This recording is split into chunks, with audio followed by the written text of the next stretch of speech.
especially as we're sitting here at a school board meeting, especially in a nearly empty room. We suffered a big loss, and I just wanted to take a minute or two just to kind of recognize that loss, and at least for me and my family, what Jim Mordecai meant to us.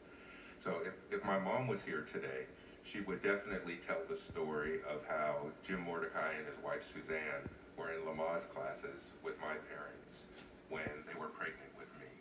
So I've literally known Jim Mordecai my whole life. And he was always a presence. Him and my mom worked very closely together in OEA for decades. And hence Jim's famous statement, speaking as an individual, because for decades he spoke as an OEA representative. And if you knew Jim, you knew that he always wanted to be very clear in those distinctions, especially when he was speaking publicly.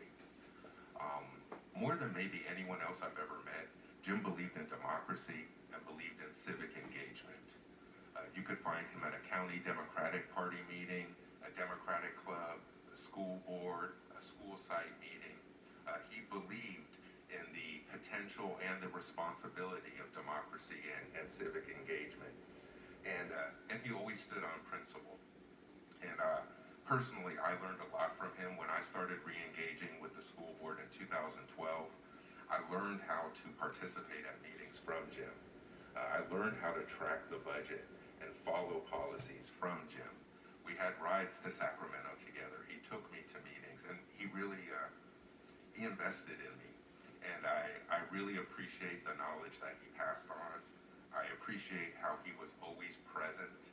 And whether it be regularly standing up against the Pledge of Allegiance because he didn't believe it should stay under God, or in solidarity and in protest, renaming himself Muhammad Mordecai when President Trump did the Muslim ban. Jim was always here to stand up in principle, and he was always open and engaging. And it's just going to be, I think, a loss. I can feel it here, but hopefully going forward as a board, we can maybe think of a way that maybe we can make a more permanent honor. And I'm always going to do my best to continue the legacy and make sure that I pass on what I'm so happy that he taught me. So thank you for just a couple of minutes, and I just really wanted to publicly stress how much he meant to both me and my mother, and how much he did for us as a community, always with public education, students, community, his colleagues at the center of everything that he did.